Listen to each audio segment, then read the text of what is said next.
Aleluia, Jesus. Eu também nessa noite cumprimento os irmãos na paz do Senhor Jesus. Amém, Jesus. Quantas grandes coisas ainda tem feito o Senhor pela vida da igreja. Aleluia. Convido a igreja a abrir a sua Bíblia no livro de Daniel. Glória a Deus. Capítulo de número 2. Daniel, capítulo 2. Aleluias. Porque bendito é o nome santo do Senhor que fez céus e a terra. Glória a Deus, aleluias. Amém, igreja.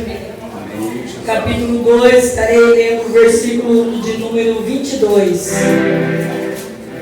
Ele revela o profundo e o escondido, e conhece o que está em trevas, e com ele mora a luz. A igreja pode estar sentada, aleluia. Glória a Deus. Grande Deus, maravilhoso e glorioso é o nome do Senhor. Os irmãos estão ali, no monte orando. Nós fomos só um dia, mas o Senhor Jesus conhece todas as coisas, né? Saí de lá na segunda-feira engripada, mas nem tudo, como eu disse aqui, tudo nós devemos dar graça ao Senhor Jesus, porque santo e glorioso é Ele que tem me chamado e me sustentado. Aleluia, glória a Deus. Né? Quantas palavras já foi dito aqui nessa noite da parte do Senhor Jesus, das maravilhas que o Senhor Jesus operou e tem continuado operando. Nós vemos, na vida desse homem Daniel, ao qual meu esposo já disse aqui, que ele foi lançado ali na cova dos leões, mas como que naquele homem não havia culpa dele, porque ele era reto diante do Senhor, até os leões terem que jejuar. A Bíblia diz, que os leões não fez dano nenhum a Daniel, mas para os seus acusadores, ao qual ali intentou contra a vida daquele homem de Deus, a Bíblia vai falar assim, que eles nem chegaram ao fundo da cova, e os leões despedaçou aqueles homens.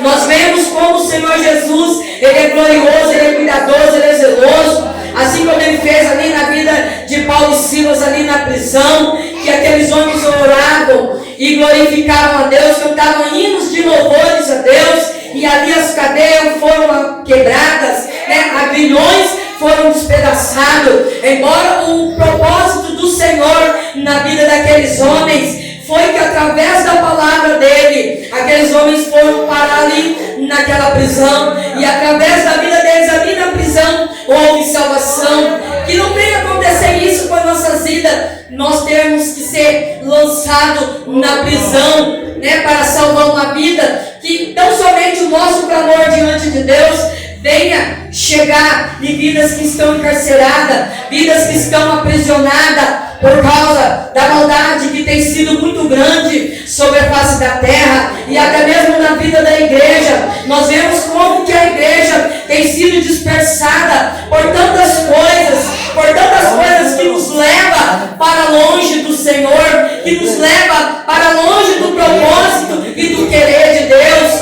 Nós vemos que a igreja tão facilmente tem se encantado com as coisas dessa vida, mas o Senhor Jesus, Ele diz na palavra dele, como que nós vamos querer apregoar o reino dos céus se nós ficarmos embaraçados com as coisas dessa vida? Como nós vamos se aprofundar no escondido e no profundo de Deus se nós se envolvermos com as coisas dessa vida? Porque o Senhor Jesus, Ele diz assim na tua palavra, que não tem como nós servirmos a dois senhores. Nós vamos ter que agradar um e desagradar o outro. E trazendo para os nossos dias, quem nós temos agradado mais? Quem nós temos reverenciado mais na nossa maneira de viver? Na nossa entrada, na nossa saída? Porque a palavra do Senhor Jesus diz que de longe Ele entende, de longe Ele conhece, que antes mesmo da palavra chegar à boca, Ele já conhece a intenção do nosso coração. E qual tem sido a intenção do nosso coração diante de Deus? Nós temos querido agradar o homem que não pode fazer nada pelas nossas vidas, ou nós temos querido agradar o Todo-Poderoso, que é o Deus das causas impossíveis, o Deus que traz à existência aquilo que não existe, o Deus que quando Ele ordena, como a irmã disse aqui já, até o diabo, ele tem que obedecer, mesmo que ele seja usado para apontar os nossos erros, ao qual nós temos cometido. E grande é o engano do nosso coração em pensar que nós vamos cometer alguma coisa errada e esconder atrás da palavra de Deus. Esconder da verdade dos olhos do Todo-Poderoso, ao qual Ele diz na tua palavra que os olhos dele são como chamas de fogo. Ao tal ponto que o salmista diz: para onde eu irei da face do meu Deus? Que se eu subir lá nas mais altas nuvens, lá os olhos do Senhor estão me contemplando. Ou se eu descer lá no mais profundo do abismo, lá também os olhos do Senhor estão me contemplando. Essas coisas a palavra do Senhor nos revela, nos mostra, para que nós possamos ter consciência e ciência de que não adianta correr do querer de Deus. Não adianta querer se esconder do Todo-Poderoso. Nós vemos na história da Bíblia de homens, de mulheres que foram usados poderosamente nas mãos do Senhor. A Bíblia diz no profeta Elias, quando ele esteve ali naquela casa daquela viúva, ao qual aquela mulher, que por causa que ela obedeceu a palavra do homem de Deus, a Bíblia vai dizer que através da palavra dele, por 3 anos e meio não houve chuva nem orvalho. Então o Senhor Deus fala para ele, primeiro ele fica lá no vale, no ribeiro, e os corvos alimentavam o homem de Deus, mas por não haver chuva, aquele riacho secou. Então o Senhor Deus fala: não, vai lá, entra na cidade e vai em tal certo lugar que ali tem uma viúva, ela está catando uns gravetos e ela vai preparar comida para ela e para o seu filho. A Bíblia diz que quando ele chega, ela está fazendo aquilo, e ele fala: o que você tem aí na tua casa? A tua serva não tem nada a não ser um punhado de farinha e uma pequena botija de azeite. Eu vou fazer um bolo para mim e para o meu filho, e depois nós vamos morrer. O profeta fala para ela: não, primeiro você vai fazer para mim, depois você vai fazer para você e para o teu filho. Mas lá adiante, um pouco mais adiante, a palavra vai dizer que o filho daquela viúva morre.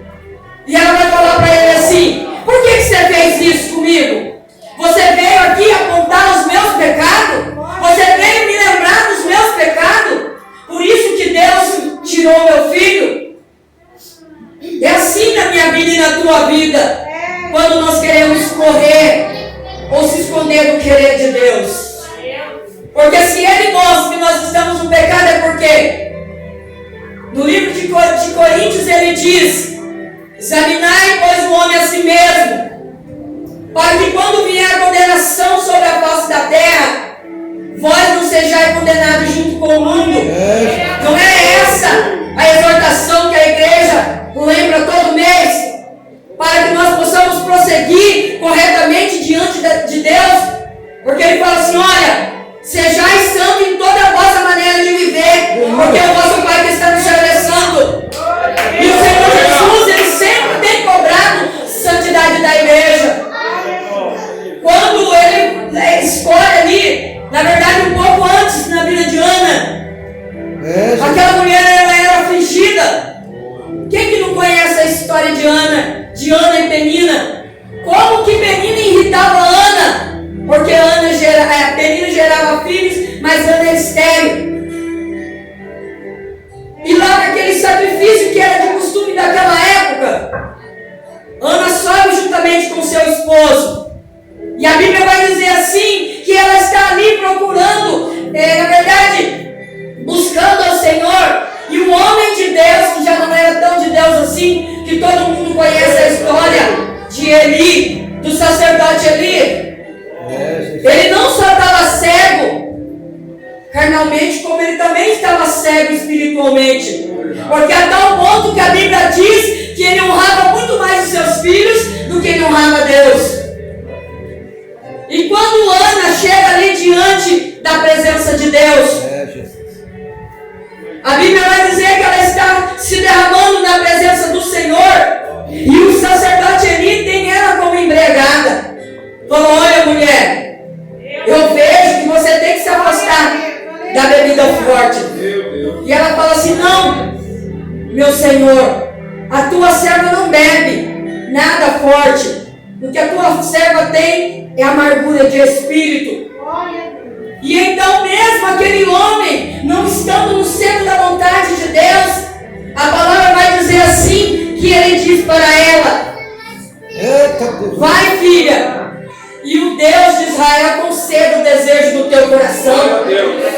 E a Bíblia vai dizer que naquele dia o rosto de Ana ficou com um semblante alegre. Ela já não saiu mais daquele lugar com um semblante de amargura como ela chegou. O Deus de Israel fez conforme a palavra do homem de Deus. Aleluia, Jesus, glória. Então Ana tem um filho. E todo mundo conhece a história de Samuel. Ali num determinado tempo, e ela também foi uma mulher de muita fé. Porque se ela era estéril e não podia gerar filhos, como que depois que ela tinha um único filho, ela vai e abandona aquele filho? Porque o teu marido disse: olha, você não vai subir a sacrificar ao Deus de Israel? Ela falou: não, pode ir você, porque esse ano eu não vou. No ano seguinte ela não foi, no outro ela não foi, porque o voto que ela tinha feito com Deus de Israel era o seguinte: que quando ela apresentasse a Samuel diante da presença de Deus, ele ia ficar lá. Ela não ia levar mais ele embora, porque o Senhor Deus deu para ela, mas ela devolveu para Deus aquela promessa, aquele voto que ela tinha feito. Será que eu e você, da maneira que nós vivemos hoje, nós somos capazes de cumprir tal voto com o Senhor? De botar alguma petição que a nossa alma tanto deseja e depois nós entregamos novamente para aquele que deu? Será que eu e você, das vezes que nós pedimos alguma coisa para Deus, nós temos essa consciência de devolver para aquele que tudo pode? Para o Deus que levanta o homem do pó e do monturo? Para Deus que tem capacidade de pegar eu e você, que não temos nada e não somos nada, e nos colocar sentado no meio daqueles que diz que são, e nós temos coragem de pagar o voto com Deus? Mas essa mulher, que foi um grande exemplo na palavra de Deus, ela fez isso. E a Bíblia vai dizer que ela deixou Samuel lá. E passado, a Bíblia não relata nos mínimos detalhes, mas diz que Samuel era ainda criança e ouviu a voz de Deus Todo-Poderoso. E a primeira coisa que Deus fala com Samuel, eu creio que se eu e você, na qualidade de profeta, será que nós teríamos coragem de chegar numa autoridade máxima e entregar o que Deus mandou? Ele fala assim: olha, você toma vergonha na sua cara, que da maneira que você está se comportando, Deus vai te cortar do reinado dos céus. O teu nome vai ser apagado. Será que eu e você, na condições de profeta, nos nossos dias, nós vamos fazer tal prodígio na presença de Deus? Porque foi isso que Deus falou para Samuel, e ele ainda sendo criança. Porque a primeira profecia que Deus falou para aquele jovem, para aquela criança, foi contra a casa de Eli. Ao qual alcança a palavra que eu já disse antes: Eli, o teu nome está cortado do livro dos profetas. A tua descendência ia tomar assento no teu lugar.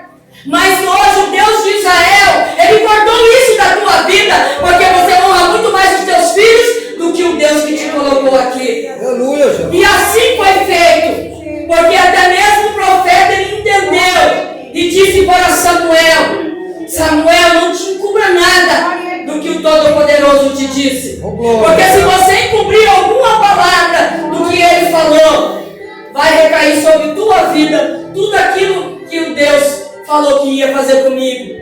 É mais ou menos isso que o sacerdote Eli falou para Samuel. Verdade, Deus. E a Bíblia vai dizer que Samuel continuava crescendo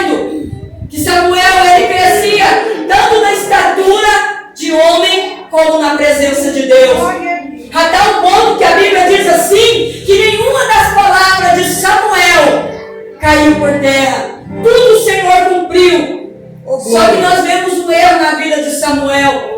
Porque da mesma forma que Samuel, que ele não cobrou da vida dos filhos dele, Samuel cometeu o mesmo erro. Porque mais lá na frente, quando vai vir a descendência de Davi, os filhos de Samuel também não andavam. Porque a Bíblia diz que os filhos de Samuel eram filhos de Baal. Ele também não corrigia os filhos dele. Os filhos dele faziam aquilo que era mal diante dos olhos do povo de Israel. Imagina se era mal aos olhos do povo. Imagina aos olhos do Senhor, que tudo pode, que tudo vê. A tal ponto que o povo pede um rei. O povo não quer mais que Samuel julga a causa do povo. A Bíblia diz que o povo fala para Samuel: olha, Samuel, você já está velho. Os teus filhos não andam nos teus caminhos. Nós queremos que você levante, unge um rei para nós, como as outras nações têm.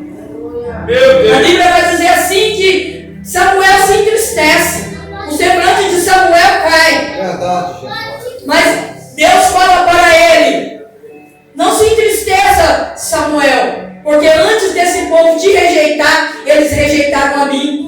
Porque não era Samuel que julgava a causa do povo, era o próprio Deus. Mas nós sabemos que tudo isso era o trabalhar de Deus. Porque como que ele ia levantar Davi? Homem segundo o coração de Deus. E outro homem que nós vemos dentro da palavra, que também não corrigiu seus filhos. Porque se eu conhecesse Samuel, eu queria ter a intimidade que Samuel tinha com Deus. Mas eu não ia querer ter a mesma atitude que ele teve com os filhos dele. Muitas das vezes lá em casa, né, para os irmãos que não me conhecem, né, nós temos 3 filhos, o Patrick, o Alan e a Sara. Eu falo para eles: olha, eles estão com 19 anos. Eu não vou honrar mais vocês do que a Deus. Se vocês não querem escutar, se vocês não querem me obedecer, não me interessa. Enquanto vocês estiverem aqui debaixo do nosso teto, pode ter 100 anos. Eu vou pegar um pedaço de pau no nome de vocês. Qual vocês vão escolher? Eita Deus. Qual vocês vão escolher? Vocês vão querer obedecer ou vocês vão querer levar umas pancadas no lombo magro de vocês? É assim. E mesmo assim eu sinto em falta com Deus de pegar um pedaço de pau e verdadeiramente cumprir a minha ameaça.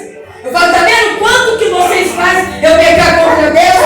A hora que eu mais pego contra Deus é essa. Eu falo que eu vou dar uma surra em vocês e vai passando batido. É assim que Deus quer na minha vida e na tua vida. Quando Ele requer, Ele dá algo na nossa mão, Ele também requer que nós viemos honrar Ele, obedecer a Ele, sem se desviar nem para a direita nem para a esquerda. E Davi foi da mesma forma. Porque um filho, a Bíblia diz que ele teve muitas mulheres, então ele teve muitos filhos.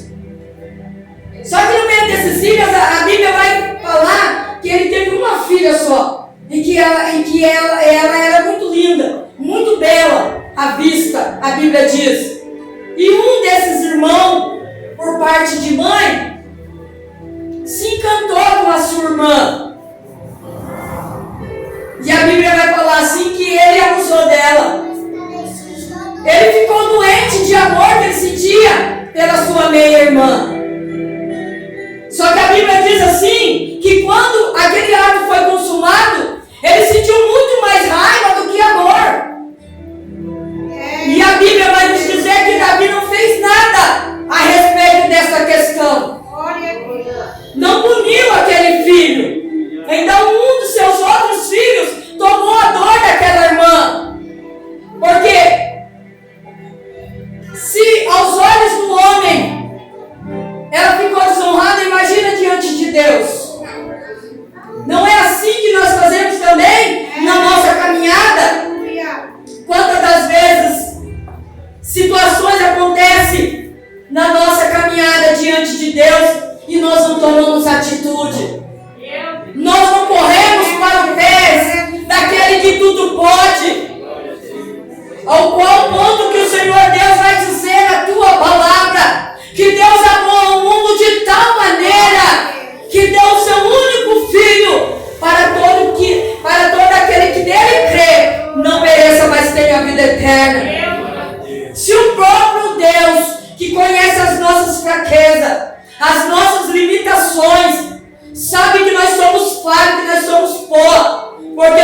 Bíblia vai dizer que nós fomos criados do barro da terra. Glória a Deus. Se Ele sabe que nós somos feitos dessa matéria, que humanamente, a não ser lá na lavoura, não serve para nada. Só para quando chover, virar barro e a gente pisar em cima. Se o próprio Deus nos fez dessa matéria, que humanamente quase que não tem valor para nós, Ele nos honra, Ele nos ama apesar de tudo isso. E nós, sabendo de tudo isso, sabendo que nós somos falhos, que nós somos pecadores, nós não honramos a Deus.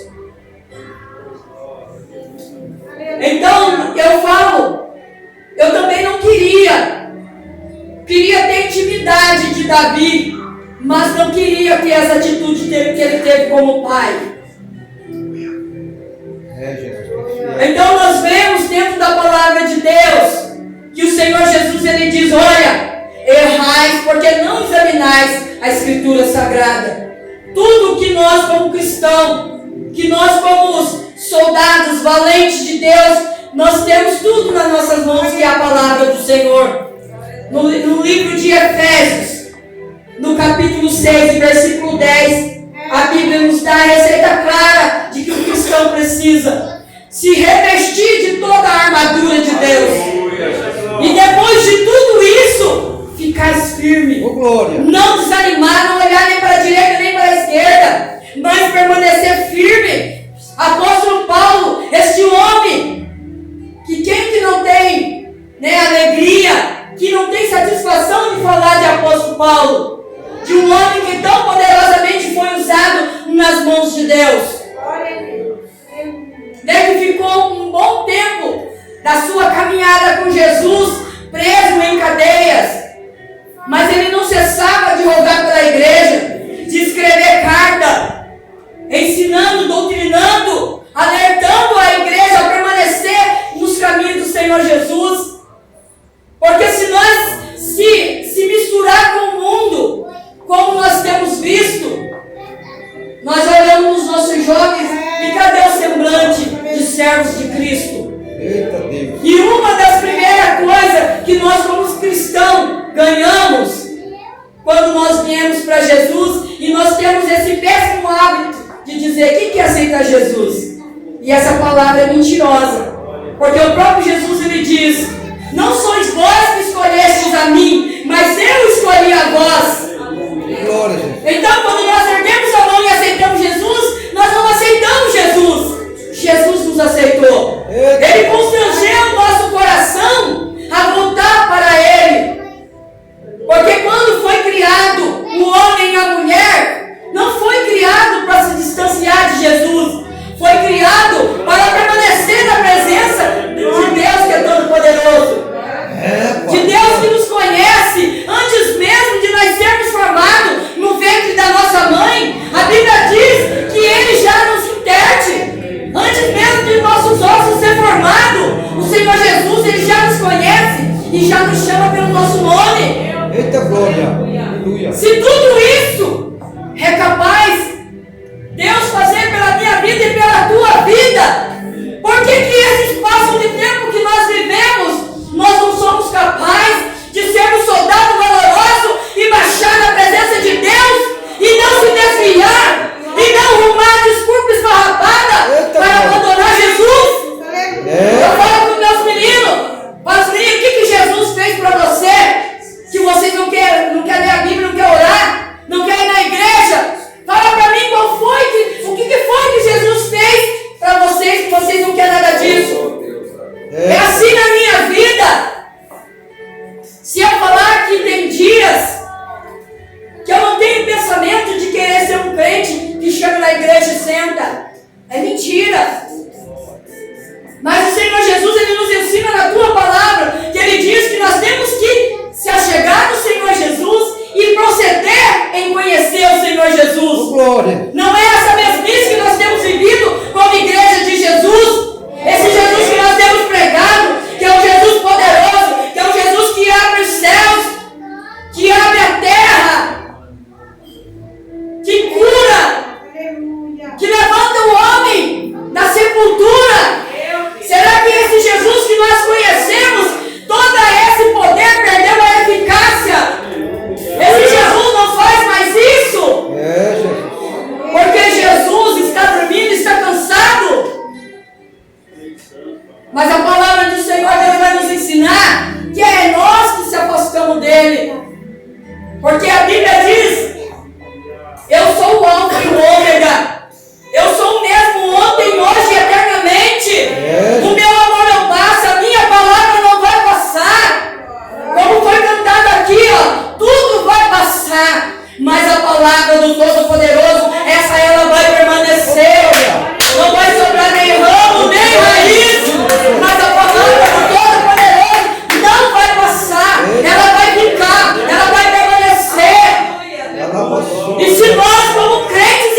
vai buscar a igreja. Glória. E todo aquele que se encontrar com o teu nome escrito no livro da vida, esse vai subir.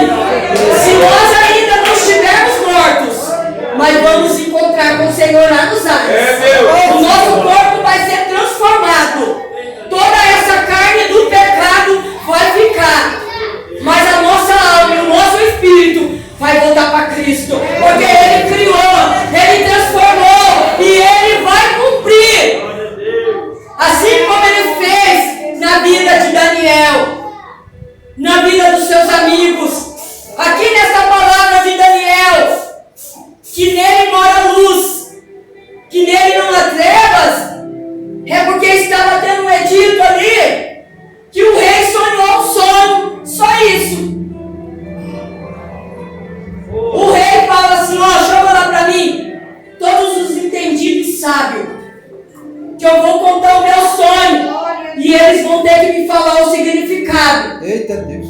Só que quando ele traz ali aquele pessoal, Mistério, Jesus. ele só fala isso. Olha, eu estava dormindo na minha cama e eu tive um sonho. Fala pra mim se tem sentido uma coisa dessa. Eu chegar no pastor Wilson, na irmã ali, missionária Elizabeth, na Adriana, e falar, olha, eu sonhei um sonho essa noite. Você pode contar pra mim o significado? É loucura. Por isso que a Bíblia fala que aqueles que servem a Cristo Jesus são loucos. É loucura servir a Deus, porque nós sabemos que o homem natural, ele pega as coisas dessa vida. Mas o homem que conhece o Deus Todo-Poderoso, sabe que Ele é o Deus do impossível. Sabe que quando Ele quer, Ele pega um homem que foi vendido como escravo. E ao passar um certo tempo, Ele torna esse homem governador. E através dessa descendência, Ele leva a salvação para toda uma geração.